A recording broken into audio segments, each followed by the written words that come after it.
Welcome back to another episode of the Diaries. Oh my gosh, you guys, I have a very, very special surprise for you guys, okay? Because I interviewed my guest today back when I first started this podcast. He was on episode 2 of the Diaries, which I titled The Power of Preparation. So a better way to start this year, I mean, we're kind of like towards the spring now, with a bang, because I know a lot of you are probably coming into Q4 like, holy crap, or maybe planning out for your next year.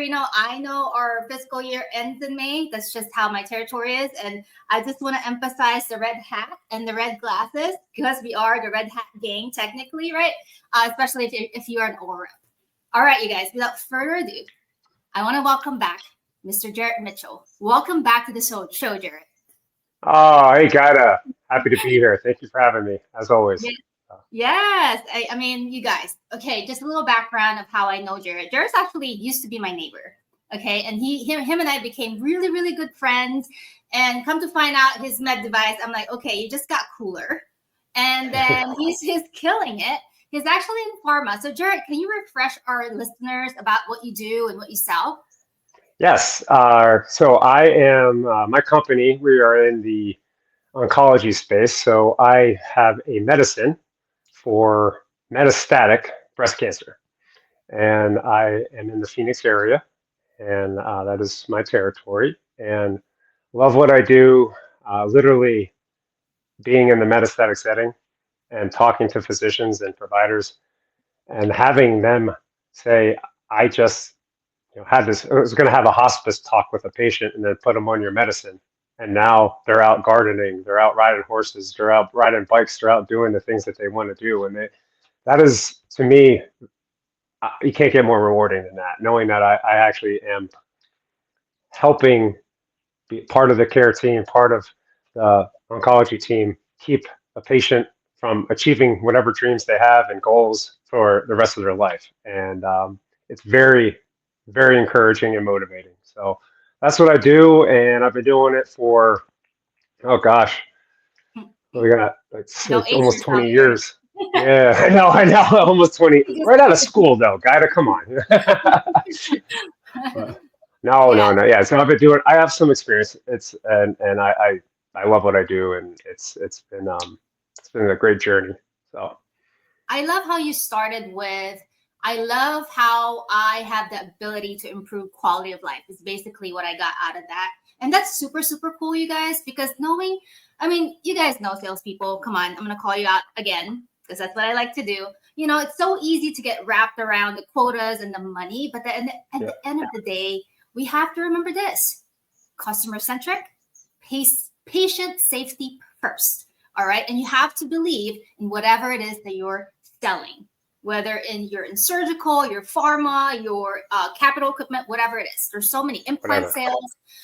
You have to believe in the product that you're selling. Let's talk about this, Jarrett. I was actually listening to our past episode back in the days. It's crazy because I now invested in a microphone, a really nice one, invested in a camera, invested in lighting, and you can see my soundproof wall behind me. So it's getting better. And I've also invested in a new platform, which I'm excited to announce later on. But today is all about Jarrett. So Jarrett, in our previous presentation or conversation, I should say, about the power of preparation, we talk a lot about emotional intelligence. Okay, let's touch on that real quick, Jarrett. What do you say about that? Oh, emotional intelligence is just being aware of who you are and your surroundings, knowing. I'm going to keep it business centric here. You walk into say you walk into an OR room, and you could tell everyone's just frantic. Everyone's just something's going on. Well, have the emotional intelligence to not try to have your agenda and not try to get a sales call in or something. Just be having that emotional intelligence to know what, today might not be the day. I'm going to take a step back and maybe just listen and reschedule for another time. And also, I mean, just having the awareness of who you are and that that you do create value. And I think a lot of salespeople, especially a doctor comes to us and, we don't have a medical degree or even a a PA degree or a nurse practitioner degree, a nursing degree. And here we are trying to tell these highly educated people about our product, about our medicine. It's just like I'm, like Wayne's World. I'm not worthy. I'm not worthy, but you are. And that it took me a long time, especially being in this oncology space. It's like I am. I have a great medicine, and I think confidence just kills and trumps everything.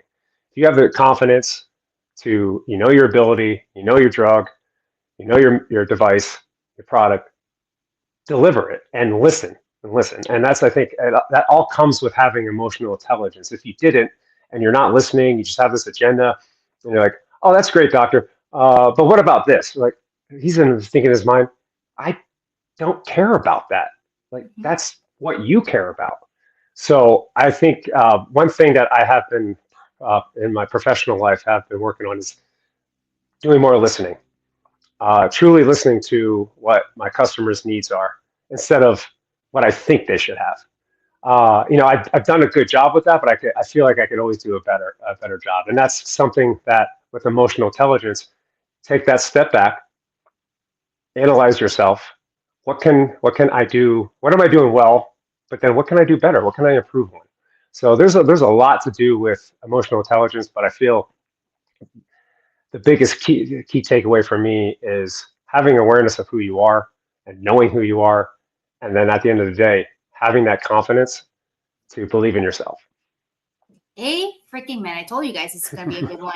I love that answer, Jarrett, because you touched on a few things there that that's really, really interesting. A lot of times as salespeople, we get so excited, right? About like, oh my gosh, I'm so excited. I got this new product in the bag. Boom, show up and throw up. And next thing you know, the customer is like, those are not really my concerns. Like what you just wasted my time. And there's nothing worse than feeling that way, okay? You guys talk about power preparation, right? Part of preparation is really kind of doing your research and knowing your customer avatar. I know people tend to get all awkward with me when I talk about avatar. I'm not saying that they're robots. I'm saying like everybody's different, okay? When you present yourself to a new customer, you have to kind of understand how do they want to be sold to? I'm going to repeat that. How do they want to be sold to? And what does that mean? Mm-hmm. Love languages, Jarrett. Let's talk about that for a second. I mean, you touch on like I'm working on listening more in my professional life. I'm sure that also applies in your personal life, right? I mean, you have a wife now, you have a baby, you have a daughter, a beautiful daughter, 2 daughters, beautiful, beautiful babies that he has.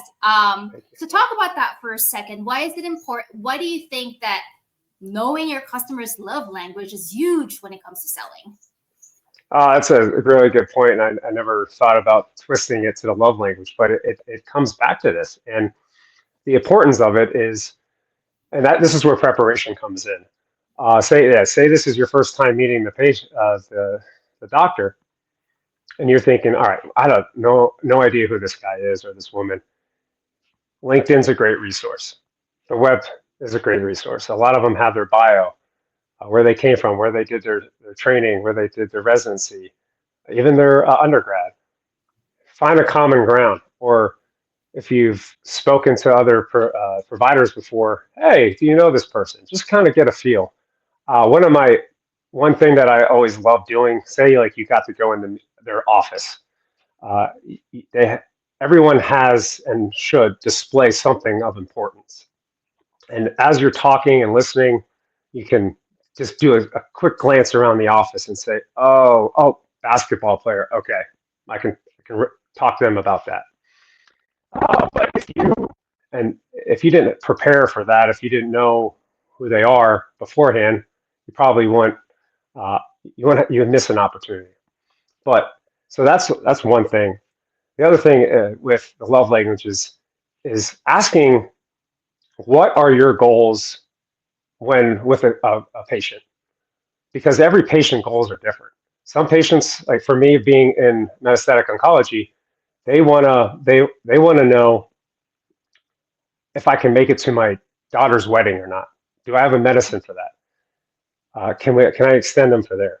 Everyone's got a different way of wanting how to live their life, but also doctors have a way that they want to be heard. So what are your goals for a patient? And then you can even take a step back. What do you look for in a rep? What kind of information do you want to be serving? Because there's the doctors, this is like I learned way back in my initial training days was, there's different, I think there's 4 types of, I would say, providers. And the big one is the driver. The driver is, I want information real quick. Just hit me with the facts. That's all I need. I do my research. And also a lot, like I'll come in with some providers and they know the information. And then some providers are like, oh, I wasn't aware of that. So to me, that flips to, okay, this doctor knows what's going on. I just need to help find a patient type for him. Like, this is where this medicine fits. And then there's another doctor who's like, I didn't even know about that. I'm like, okay, now I got to do a little more fine tuning and, ask him a lot more questions and give him a little more data. But also, and then some are data driven. They're very analytical. They don't care about, what you did on the weekend. They just care about, show me the study, show me what it does with the patient, and let's break it down even granular to the mechanism of action, to the side effect profile, the adverse events. Great. And then you have the amicable doctors where you start talking the product and they're like, oh, that's nice. So tell me about your kids. And there's those, I always thought I loved that type of provider. But then you're sitting there talking for an hour and like, wow, I got a great hour. And what did I accomplish? He knows everything about me. But then on the flip side is, that's the way they like to be sold. That's the way they want to hear the information. They want to trust you. They want to know that this person is not just going to, show up and throw up and then I'll never see him for a little bit. Whereas the drivers, you give them the facts, they hit you with a couple questions, you answer them. This is all preparation. Like when I go into an office, I'm like, all right, I'm talking to Dr. Jones. If he's going to give me 30 seconds and I better have a good question that I want to uncover. I want to help move the continuum around, through, and like not waste his time, but also give him some pearls and information that when he does see a patient, he's like, yep, Jarrett told me that this is the right candidate for it. Now, obviously, I know medical devices is a little different. You guys, it's a lot of this is relationship building, no matter what, no matter who they are. You don't buy from anyone you don't like. So it's a building of this relationship, and sometimes it takes time. I mean, I was telling my wife that I'm like, you know what? I've been in this role now for 3 years, and I feel now that I'm getting to the point with some providers that we're almost getting there on like, hey, what are you doing on the weekend type thing. Mm-hmm. But it not everyone's just going to jump right in. So you just, you got to learn. Got to know your audience. Are they talkers, or are they just analytical and they just want the facts? So knowing that and having that preparation, you just know what type of information they want to know, aka their love language. I love that answer, Jarrett. Oh my gosh, it's so funny that you said that, because I had to deal with that this past couple of weeks because I just did this big install, right? And I'm talking about, like I sell my device, I sell capital equipment. So those big machines or small machines that you see in hospitals, that's what I sell.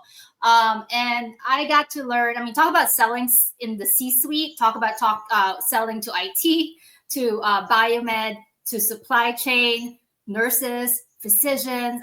Those are all different avatars, different personalities. And you kind of have to, like what you said, some guys just want to be matter of fact. They don't want the poo-poo stuff that salespeople do. Like, tell me what you want and leave. You're wasting my time. I have work to do. So you got to be like that. Some guys likes to hold my hand all the time. Like, they're just like that. And you got to be like that, So it really depends on the person.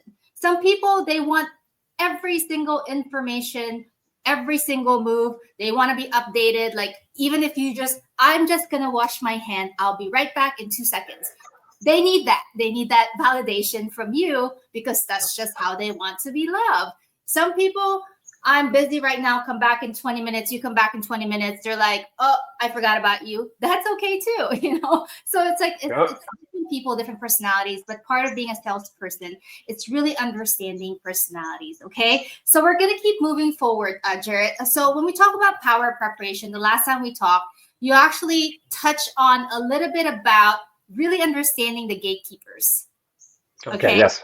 So let's talk about that for a second. I feel like people really need to hear this, especially in your industry, to where you kind of have to deal with the the front desk person, the manager, all that, right? Before you can even get an appointment with a physician. Correct. No, and I think to me, um, I love, well, we're salespeople. We're up for the challenge. And to me, I get joy in the gatekeeper that looks at me when I first meet and they're like, get like basically with the face of get the hell out of here. I know who you are. I know you're just a salesperson. You're not getting past. I don't care. You can tell me every line in the book. It's not happening. I don't smile. I'm very grumpy. Now, some people would be like, "Ah, oh, man, I am never coming back. That person is so mean to me." Well, I look at that as an opportunity. Why don't? Because I think a lot of salespeople just it's almost like you're talking to them, but you're seeing right through their eyes, and you're just seeing right through, trying to look for the provider. And if you actually treat them as humans, you get to know them because they have a job, they have a life, they have a story. Find that story out. And I mean, listen, I would love to say that I shoot 10 out of 10 every time I walk into an office, and they're like, yeah, sure, go on back. The doctor's not busy or anything. Yeah, right. Yes, exactly. So it's a lot harder now. Before, years ago, it was a little bit easier, but also at the same time, the providers, majority of my providers are not solo practitioners, or they're part of a healthcare system or a hospital system, so they're required to see so many patients a day, and they don't have the time to especially speak to us. But the gatekeepers not only are, I mean, if I own my own business, I would want a good gatekeeper. And you build that relationship. Back to the love languages, you find out what their love languages are. I mean, now you could talk about their kids, or if they really like chocolate, like, oh man, like today we're at Trader Joe's and I saw this brand new chocolate. Like, you know what, $2, I could give you $2 worth of coffee or candy, and that could go a long way. These are just ideas, but you would never know that if you didn't talk to that person like an actual human being. And the gatekeepers are gatekeepers because that's their job. They do a really good job with it. So I think having the mindset of like, I am not, I'll try. I'm going to try to get and not be super pushy, because no one likes super pushiness, because they can see right through it. They know you have an agenda. But if you keep it patient centric, like, hey, I really have some information. Like for me, for example, like I have information about a new drug, about a new indication that I really need to get to your providers, because they might have a patient that is kind of sitting in that chair getting their medicine, thinking, man, this is it, I don't have any hope. And you know what, I might be progressing within the next month, and if I don't get that information to them, or days, we might miss an opportunity, because not everyone is up to date with the guidelines or everything. So, and that goes back to, it translates to everything with sales. I mean, you're trying to truly get, the C-suite, you're trying to get to the business owner, whoever it may be. Everyone has a gatekeeper. And if you explain yourself and they see you as a human, they're going to, and then you wait for that right opportunity. You're like, listen, is there the time might not be right now. Is there a better time to truly come? And 9 times out of 10, if they like you, if they see that you're really trying and that you're not going to waste the doctor's time, you're not going to waste their time, and if they let you back, you're not going to screw it up. They'll tell you. And there's times where I came back and it worked, and there's times where like, they're still busy or the doctor left. Okay, well now you know a better time to increase your opportunity to talk to that provider. So I love that. Oh my gosh, Little that's such a pearls. good answer. Yeah, no, that's great. And for those of you guys who wants to sell, like, or selling to doctors, so you have to go to their offices, right?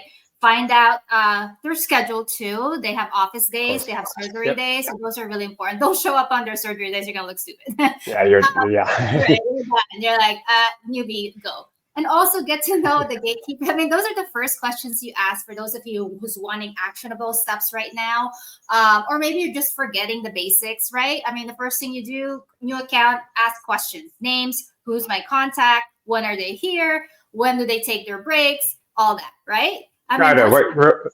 not to interrupt, but that's such a great point. I feel like going back to the basics in anything helps me out tremendously. Anything. So say like you're on the basketball court and you're having a bad game. Well, why don't you just go back to the basics and work on your dribbling, work on your rebounding. Same with anything in life. It's like don't be so egotistical that oh well I should have known all this stuff. Go back, be humble, and if I heard a doctor tell me this, and she tells her kids this, but she also tells herself this. When I was in med school, I was inundated with all this information to learn, and I could easily get overwhelmed. Then I just went back to the basics. I learned started from the disease state, the anatomy of the body, how that works, and just work my way up. Now, my dad would always tell me this, man, you got to walk before you run. You just want to run all the time. And I still do that in my life. And take a breath and deep breath and take a step back and go back to the basics. And I think that's just, if you're ever in a rut, if ever I'm in a rut, I'm just like, you know what, just go back to the basics and ask those silly questions because doctors don't know. They're so busy. They're not going to be like, I think Jarrett asked me that a year ago. Oh, Mhm. they don't know. Mhm. I And if they know. do, oh well. Oh, that's great. And you know what? They get so many reps every day too that bombard them. Oh So a yeah. lot of times I get like, "Who are you?" I'm like, "I am Gaida." That's why I'm like, I'm luckily, thank you, mom, for giving me such a unique name because it makes it a lot easier for them to like, "Oh, Gaida. Oh, yeah, I remember you." So all of those things does matter, you guys. And I would never forget this day. It's like this is one of my biggest sale when I was in implant sale. Um, I walk in the door, Jarrett office, and it says no reps allowed. I'm like, oh shoot. So I'm like, I Yep. changed in my car. I was wearing scrubs, so I changed in my car and wore workout clothes. I'm like, because if they see me in scrubs, you're out, right? Yeah. So then went to the front desk girl. I said, hey, my name is Gaida. I work for this company. Oh no. I know. I see no.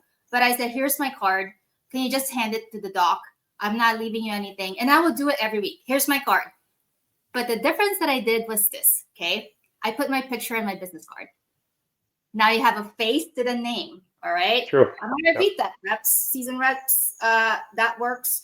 Because a lot of times you want to be unique. You want to stand out. I mean, I'm not wearing this red hat and red glasses for no reason, right? Branding is guys. I know it's getting warm in here, Jared.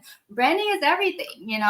You guys, in Amen. order for you guys to stand out, you have to have a brand. Let's talk about that for a second, Jarrett. What do you say Great about point. that? No, Yeah. that is you hit it right on the head right there. That is true. Like you are the brand of the Phoenix. Let's just say whatever territory you're in, you are that brand of your device, your product, your medicine, whatever you're selling. It's not your company name. Yeah, that's great, but it's you. When they think of your product, they have to think of you. And if they're not, then you have to go back to the basics and start something up. But that is one thing that I've always done, I think, a very good job with in my career is branding myself.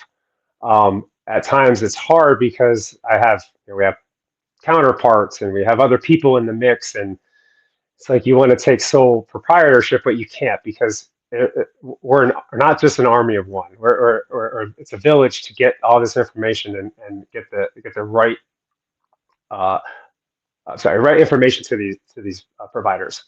And they some are like for me, I have a medical science liaison. They're pharmacists or medical providers in the past. They're I, I, I have no problem admitting this. They have a little more intelligence than me, just because that's what they did. I'm not a pharmacist. I love what I do. I love getting information to people and making their lives better. And I just love talking to people, and I love building relationships, and it truly is a fit for me.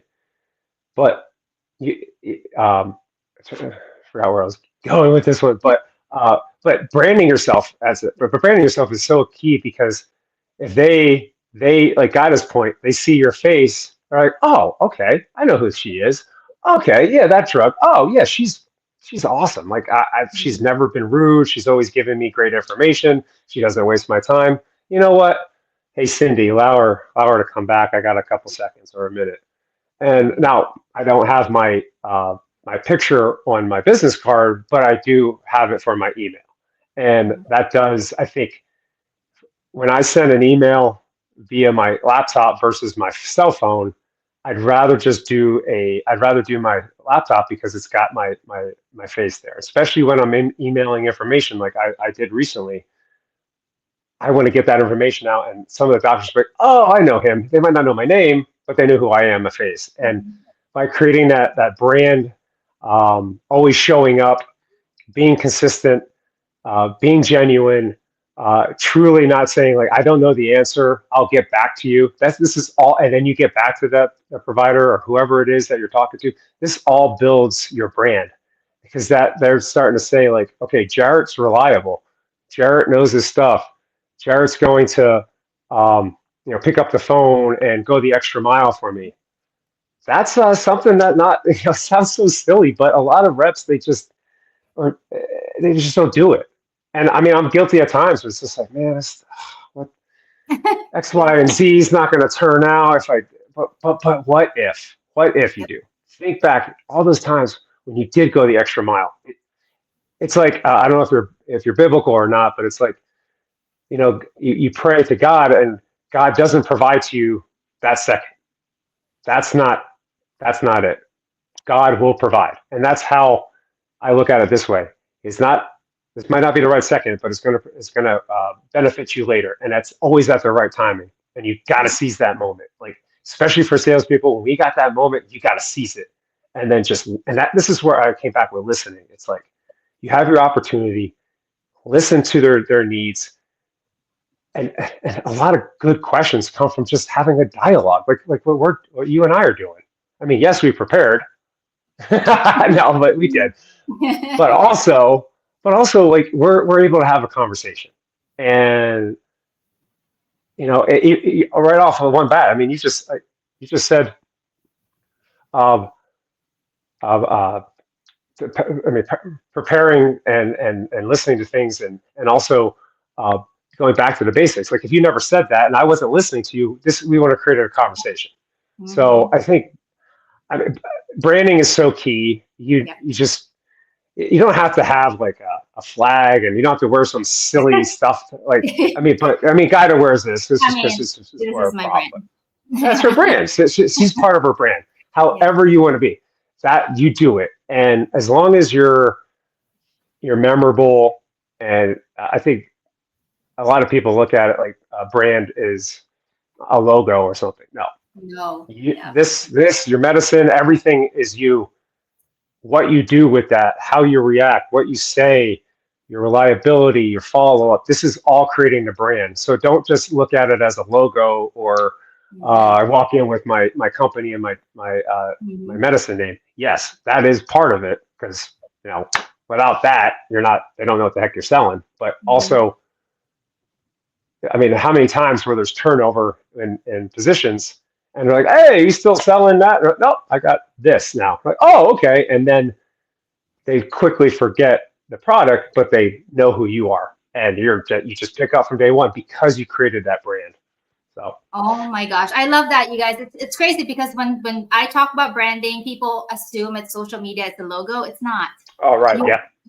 You are your own brand, and it goes back to what Jarrett perfectly so eloquently said, was like, if I can say it right, eloquently. I'm learning deep English now. You got that. You nailed that. Nailed that, right? Nailed it.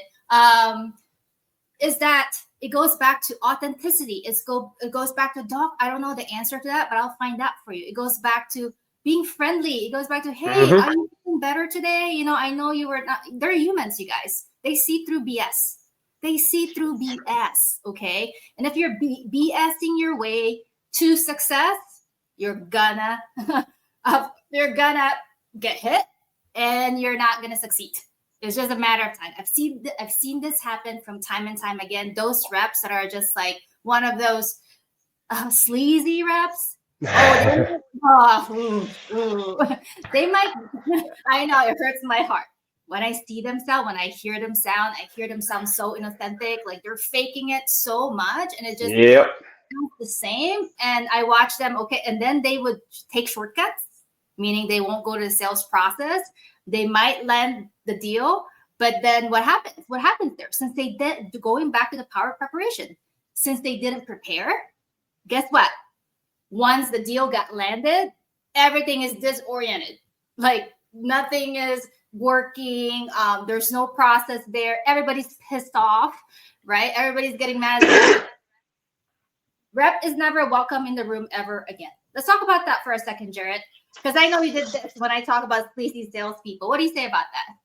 Sleazy salespeople. Oh well, I mean, I think it goes to back in the day or even now when you go to a car dealership, it's just I know they got a job, I know they're doing it, but man, talk about giving salespeople the wrong message and wrong identity. That kind of we're already swimming up an uphill battle because of that. But yes, I'm just laughing when you were talking because I hear other reps. We're at for example, I mean, falling back to like emotional intelligence and just being like a sleazy rep and having like your agenda. I mean, I was at a conference a couple of years ago, and a rep for a different company we co-promote, and I know who she is. I just don't know of her, but this doctor is just standing there, just trying to have something to eat, and she whips out the sales aid and starts going blah blah blah, and I'm just like, oh my god! First off, you don't know this medicine, you just got it. And second off, what are you saying to this doctor? Like I could just see his body language. He's just like, uh-huh. He's like, I almost wanted to like jump in and save him.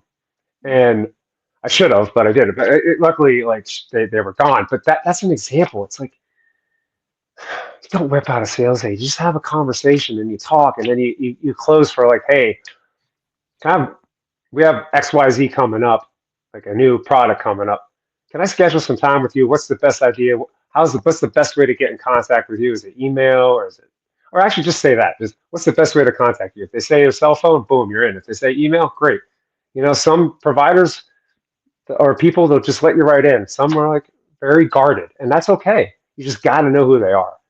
And I feel like it just makes me sick. But also on the flip side is if you are a respectful rep and you created that good brand, that well reserved brand and well oiled one, they're gonna remember you and know you, and they're gonna say, well, Jarrett's okay, God is good, and let you back in and let you talk or whatever the situation is, or give you more time. I mean, how many times a lot for us is scheduling appointments or scheduling, meal appointments to help during the lunch hour, the breakfast, or even like dinner programs and stuff. So a lot of that it's still clinic time, but just because it's sad, but just because you provide lunch or breakfast, provider they don't care. They don't care. Oh, they spent $1,000 on my group. They don't care. And then you can't get upset. I mean, there's times where I'll ask, and then they'll be like, I mean, I'll always ask. And if they say they're busy, and they're like, all right, I'll wait for another time. You just got to be mindful of their time. And I think like the sleazy reps and pushy reps are just like, no, I have to go see it. Well, guess what? You might have saw the doctor, but now like you said, now you're done. Now you just wasted a lifetime, or let's put it like that, a lifetime of building a relationship that you don't even get the opportunity to do it anymore. And you have to be strategic, and you have to always think it's like a chess game. You have to think of the next move, and if you make this move, you're done. Or if you make a right move, you just keep going and getting those pieces. So yeah, Baby it's steps. You can't. You baby can. steps. I mean, you cannot. I mean, think about you as a baby. You're crawling and then you're walking. You can't walk right away out of your mom's. You know what. So you. Yeah, it is the med device, guys. And that is a medical term, by the way. Just saying. My last guess on Yeah. C-cell stuff for that, I think. Just saying. All right. So, anyways, you guys, going back to what you said, it talks about know your customer, okay? Like learn, give emotional intelligence, give them some space. Understand, are they busy? Like if they're busy, don't be bombarding them, especially if it's a critical care situation. Maybe, I don't know if you guys sell to IC, I sell to ICUs, and I sell to ICU babies, like NICUs, PICUs, Ooh, baby yeah. babies. And it's a really, really different dynamic. Reps that wanted to get into that space, you have to almost have a very specific personality because you see things that you can't unsee again. And it gets pretty sad, and I don't have a kid yet, but I am very empathetic. I mean, Jarrett has a beautiful daughter. She's my favorite Aspie. um, and then, so I'm very empathetic over the moms. I mean, I was just there last week, doing an install, and I see nurses deal with parents crying. Physicians deal with patients freaking out. And it's part of the gig. And you have to be able to give them some space because these are people too. They have to cope too post work day. It's not just all about you. Just like how I cope when I leave my work, I work out, I take care of my health, I drink a lot of water, hydrate, I read a lot of books to take care to be a better person. Okay, Jarrett. So is there any routine that you like to do to take care of yourself post a stressful day? Oh, yeah. Well, Oh. okay. Well, yes, you pinpointed. Every day is stressful when you have a toddler, but it's and you're in sales. But a routine that I like to do. It's funny because I'm a morning person, but I don't like to pretty much do anything other than get up early, have a cup of coffee, and just kind of ease into my day. Check out. I'm such an old man, but I love the newspaper and I love having facts because this not this sets you up. This sets you up for the day, and then I like to be informed. And if you're going into an office or if you're in, you have a bullet point of what happened, like for the day. Like, oh, there's a fire in the Yeah. Midwest. Being in Arizona, we have a lot of transplants, and they might know. Oh yeah, I'm from Iowa. I heard about that, or blah, blah. It creates a conversation, and from you get on a different level with people. But so that's what. But I don't like to do anything else like working out. I've tried that in the morning. That does not work for me. I know that about myself, and sometimes I definitely try to get up before my daughter gets up so I can. And I've done this with my oldest daughter too. Is I try to get up so I can prepare myself, get mentally set for the day and what to prepare. And if I don't have that, I'm a little thrown off. And I know it's amazing. Like I never thought I'd be like a routine person, but it's so healthy to have a routine. And if you look back and you get, I just got back from a sales meeting. Like they threw me off my routine. And then I come back and I'm just like a different person. But that like but that it takes a second to get recharged. But to keep myself sane and I try to be outside as much as possible. One thing I like to do, if capable, is if you have a meeting, do like a walking meeting, like walk around and talk. Mhm. I've found joy in that. Or if you're on the phone call, you can still walk and talk. A lot of my colleagues do that. They're like, hey, just to let you know, if I see I'm out of breath, I'm walking. Like I love that. Mhm. And obviously, drinking more water, taking care of myself. We're we're not spring chickens anymore. We still look great. We're still in the best time of our life, but also, we got to take care of ourselves. And eating right is important. Um, Yeah, exercise is key. I mean, these are all like small things, but also spending time with my family Mhm. that like recharges me. But also like my wife and I have this conversation where it's like we have to go in the right mindset and dealing with each other, dealing with our family. Because if we go in with an angry, defensive mindset, it's never going to get anywhere. And a book that I'm going to revisit again, Crucial Conversations. I think I highly recommend that one because not only is it for your business life, but for your personal life. And the biggest takeaway from that book is mindset. If you go with the right mindset, and you're calm and you're listening and you come from an understanding from the other person's side. Yeah. That's just, even if the other person's defensive, if you create that tone and you set that, they're guarantee you that they still might be mad, they still might be upset, but you're gonna accomplish something instead of just yelling at each other. Mhm. That is a key book I remember. So that's something that has been very helpful in my life by being aware, have that emotional intelligence that this could come, that I'm heightened. I need to take a step back. I mean, a lot of people, if I'm stressed out and I'm getting bombarded, I just need to take a step out. Just Yeah. give me a second to gather my thoughts. And my wife knows that. She's like, just Yeah. and I come back and I'm in a better mindset and my head's in a better space. So I think find that whatever that is for you, because whatever Guy and I are saying, it might not translate. You gotta find what makes you happy, what keeps you calm, and gosh, it's so silly, but just do more of that. Do Yeah. more of what makes you happy, and don't Amen. get bogged down with the sales numbers. I mean, because it's sales, it's cyclical, it's just coming and going, and just because it can, you're like, wow, if I don't make the sale, I'm going to lose my job. Well, that's you don't want to be with that company, or this is Yeah. not the right job for you. So, Amen, you guys. Oh my gosh, Jarrett dropped so many nuggets. I hope you guys are taking notes, all right? Because that's the secret to success. The secret to success is not the daily grind. The secret to success, write this down, is how you take care of yourself when you're not amen. out in the field fighting for your life, Sure. Because, I mean, like, perfect example today, I'm recording this episode on a Saturday, right? We were supposed to record in the afternoon. Jarrett was like, I want to hang out with my family. Yes, absolutely. And I'm probably gonna see him and his beautiful wife and beautiful baby at the pool later today, So that's what I'm saying, you guys. You guys have to have those ways of just basically de-stressing and taking care of you first, okay?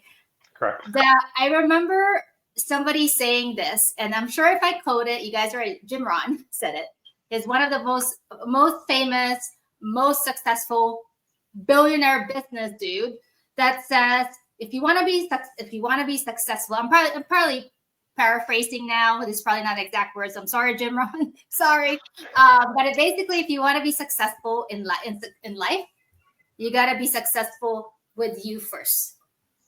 Okay, I'm gonna say that. If you want to be Sure. successful in life, you gotta be success. You gotta master you first. Sure. If you want to master your job, you gotta master you first. So, All right. amen. Yep. I hope you guys are writing that down because that truly is the secret to success. And I know it's kind of like, what do you mean, master myself first? Well, it starts with taking care of yourself. What do you do every morning?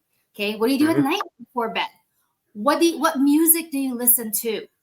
Mm-hmm. What shows do you watch? Do you watch reality TV trash shows, or do you watch something that's actually that's gonna make your brain stimulated? Do you watch a lot of news that's so negative? Yes, it's good to be aware of that stuff, but sometimes you got to shut that down because that creates a lot of. I mean, I remember Jarrett. I travel a lot for work, as you know, you too do too, as a single female traveling. And sometimes you stay in really crazy, scary hotels. I'm just saying, my territory is not the greatest. And I stopped watching Dateline because it scares the crap out of Yeah. me. Good. No, good. What do you say about that, Jarrett? Isn't that funny? Oh, it's funny. I mean, yeah. This is just it's a male and a female thing. I'm learning. It's because my wife and I will get in these conversations. I'm just like, why are you afraid of? And she's like, you're not a female. I'm like, Yeah. okay, you're right. So for me, I'm learning the awareness of putting myself in a female's shoes and being like, you know what? Okay, I understand where you're coming from. I will be a little more aware of your feelings, and Mhm. but yeah, it's tough, and you're right. I mean, what you're putting in yourself is That's you're programming. going to get out. You're going to do that. Yeah. I mean, if you're filling yourself with the wrong music or the wrong shows or the wrong friends, I mean, it's Mhm. eventually it's going to take a toll, and people are going to see it. And Mhm. but that just comes with maturity. I feel like if when we were in our 20s, when we say that, they're like, "No, this is my friend. This is I'm listening to this." You know, kind of a little arrogance to ourselves. But then, and that's one thing I love about where I'm at in life is my maturity level to where I am 20 years ago is completely night and day. And I'm very very thankful for that. But and some people it clicks early. Some people they might not ever click. But as long as you take care of yourself and you invest in yourself, just like God has said, I mean that is number one. And yes, mastery is it might take. I mean, I watched a documentary. I'm sure people have watched this. It's the sushi owner in Tokyo, number one sushi restaurant, and it's in the Tokyo subway. And his own son is, I think he might be in his 50s now.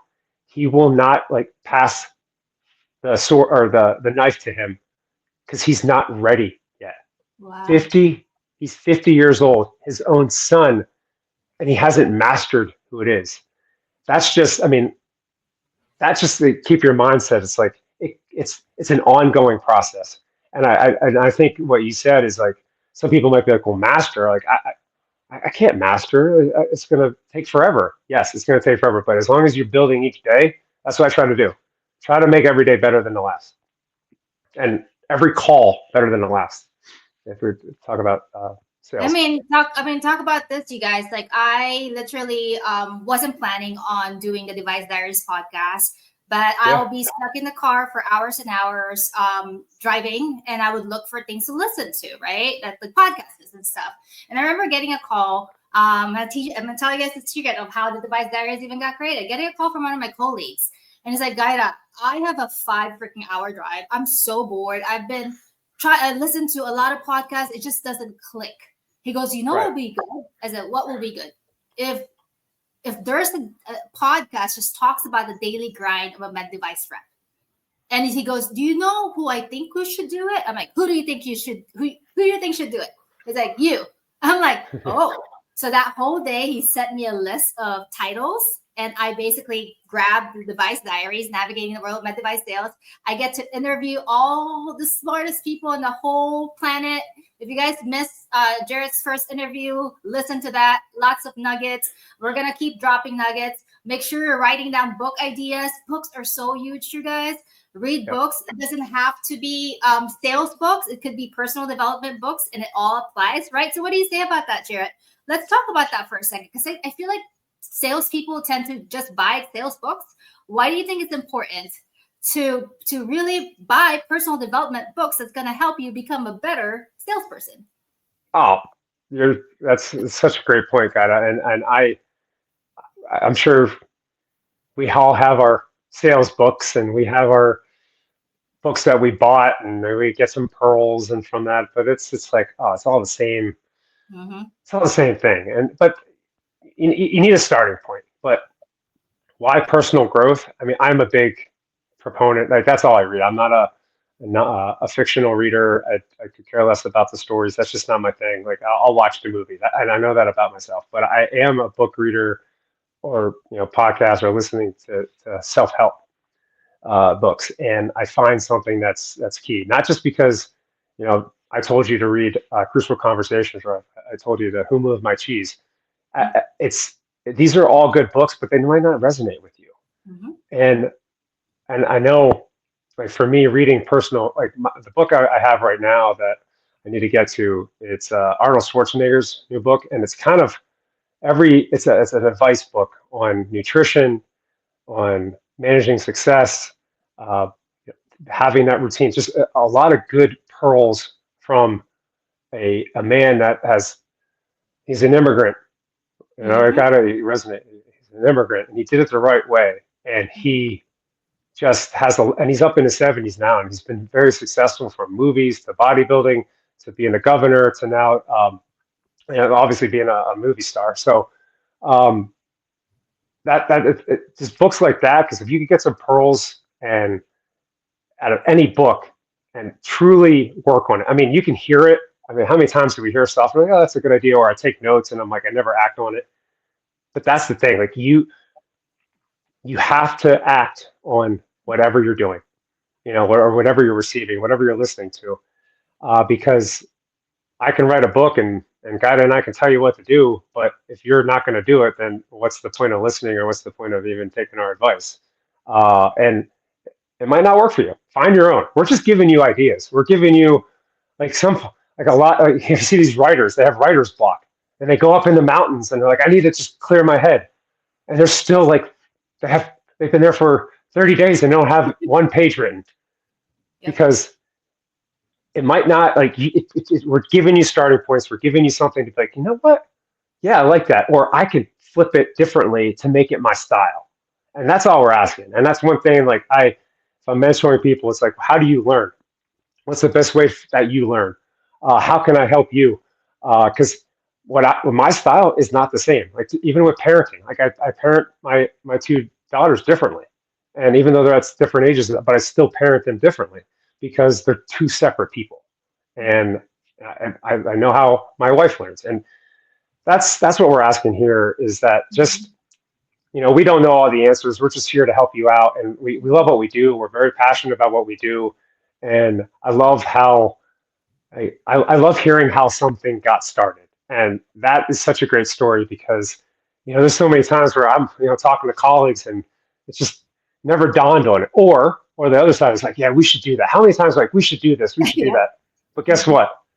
Guy that actually took action. And that's what happened. And I'm very, very proud of you for doing this. I mean, at first, everyone could be like, why are you doing this? This is stupid. Like, no one's going to listen to you. But the hard work that and the dedication that you took to yourself and the passion and truly believing in yourself, and then getting the feedback, being like, oh my gosh, like I'm helping people. Like not everything that we say is going to resonate, but if we get a couple points from listening to our conversation, and you're going to be a better person, a better salesperson, that's all we're asking for. And I wish I could be on every episode with Gaida, but she's the face. That's who you want to see. So, but right now, you never know. Send that out to the universe. You never know. Maybe in the future of Device Diaries, Gaida will have co-hosts. I had a co-host. She got sick. I actually had Lori Jolly as a co-host for a little bit. Yeah, and she got really sick, and so now she's kind of taking a break. But I would love to have her back. Would love to have you back as a co-host. We need you guys, even though we're all competing, I guess, if you want to call that. We're, like, we learn from each other. All right. I mean, I can tell you how many times colleagues of mine, they try to hide their secret. I'm like, where they're like, no, yeah, I just got it. Just got the deal. Yeah, sign. I will go after the P Club winner. And I said, hey, P Club winner, how the heck did you do this? I want to learn everything. I've actually interviewed the P Club twice P Club winner in my Device Diaries shows. Okay, title tenacity, you guys, and learn from that. Don't. Jarrett talks about ego a lot, and get rid of the ego, you guys. Learn from each other because we can always learn something new. And Jarrett, we're getting there. Oh my gosh, can you believe it's almost an hour? It's crazy, right? Okay, if there's, I know. Jarrett and I can talk. We're sales. We're Sagittariuses. We're Sagittarius. The best ever. Personality-wise, traveling-wise, check. Anyway, so if you can leave our audience, our listeners, one final advice as far as how to be successful, that's the Filipino, in sales by being prepared. What would that what's that saying? How failing to prepare, you're preparing to fail. I mean, we've all heard it, but it's so true. And if just take that extra, 2 minutes or 5 minutes, whatever it is, before you're about to go into a call, and review your notes. If you're, a doctor might ask a specific question, just make sure you know all the information. Review your, for us, a package insert review, the clinical trials, review the data. Same with medical device, just anticipate you're not gonna, you're not going to know every question that's going to be asked, but if you prepare yourself to make what might be asked, then you're going to set yourself up for a better call, and you're going to move that doctor down the line, and maybe buying something, and or giving you more time to be like, what, today's not the time, I'll give you more. And just for me, yeah, listening to podcasts, and if you another thing is time management. Gotta and her colleague had an effective way of time management. Don't just like listen to reality TV shows or whatever on the road, or smut radio. Truly, audiobooks are great. Get an Audible. Maybe if you're on the road a lot, get an Audible. I have not. I've done that in the past, but that is such a great resource. But I mean, everyone has Wi-Fi service now, and like for me, I like to throw on a podcast, and like that's either self-help or disease specific, and just listen to it because it gets me motivated and gives me confidence to walk in there and not having and always having an agenda. I mean, it might not go your way, but have an agenda on what you want to accomplish. And I mean, I'm a big note taker. Maybe write some notes what you want to accomplish, and truly then truly debrief and talk to yourself like, how did that go? How could I have done better? What went well? I mean, these are all things that we are doing. We're not consistent with it, and that's myself, and that is going back to the basics. If you're stalling and you don't know where to go, just go back to the basics. That's and then that call could set up so many different areas to go, and when prepare to listen to. That's key, because one thing that real quick, one thing that I have done is, because we are talkers, it is like I'm the talker, my wife's not. Like we go hand in hand.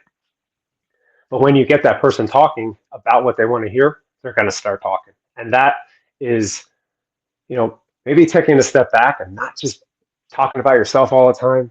Ask a question about the person. Try to get to know who they are, and I think if you do more listening and you're not the one talking in the conversation, I think you're doing a great job. So, Hell to the yeah. kind of threw a lot out there to summarize, but I feel like that's a good place to end and summarize. Mic drop, guys. You are very welcome, everyone. I feel like you guys, if you're not taking notes, I don't know what you're doing with your life. Really, really take notes. Be open to everything, right? That's how you learn. Nothing's perfect, all right? It's a constant learning process. Life is not linear, you guys. Life goes like this, and you gotta have to roll with the punches. All right, Jarrett, we're getting there. Jarrett, can you tell our listeners how they can follow you? Where can they find you if they have questions? Where can they reach you at? Oh, well, I mean, social media wise, I'm on Instagram. I just need one. One in my life is good enough. Yeah. Unlike my daughter, who needs all of them. But it's at jmitch40, and then you can find me on LinkedIn, Jarrett Mitchell, Jarrett. Many times that gets screwed up, and then Mitchell, Mitchell. Yeah, link me up on LinkedIn, and I'd love to connect. If you have any questions, I could definitely either email you or give you a call or whatever. I'm here to help. Passion for me is I want to see everyone be their best self, and if I can help along that journey, I find joy in that, and I truly believe that. I truly mean that. So it's been such a pleasure, guy. But thank you so much for having me. I know this was long overdue, and we are busy, but we made it happen. I say thank you for having me, and I'm very proud of the success that you're doing, and your success not only with this, but in life and your personal and your professional life. So keep it up. And you know what? I mean, she doesn't just talk the talk; she walks the walk. So she's not just a a pretty face with a mic talking blah blah blah. She really is driven, and I'm very successful, and I'm excited to see where Device Diaries goes, and it's already episode 37 now. I mean, it's going to be 137 soon, and so great job, and I'm here to help any way I can. Aw, you guys, he's making me cry. And guys,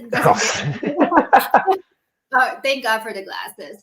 But thank you so much for that. That is very sweet. And I'll have Jarrett back. I know you guys are gonna love this episode. This episode comes out pretty soon, in a couple days. So I'm all over the place, 10 different platforms. For those of you, the easiest way probably for most is Spotify and Amazon Music. All right. So I cannot wait to release episode 37 of the Device Diaries with Jarrett Mitchell, which I titled The Power of Preparation Part 2. Thank you all for listening. Always remember, be bold, be brave, and always be you. Bye, everyone.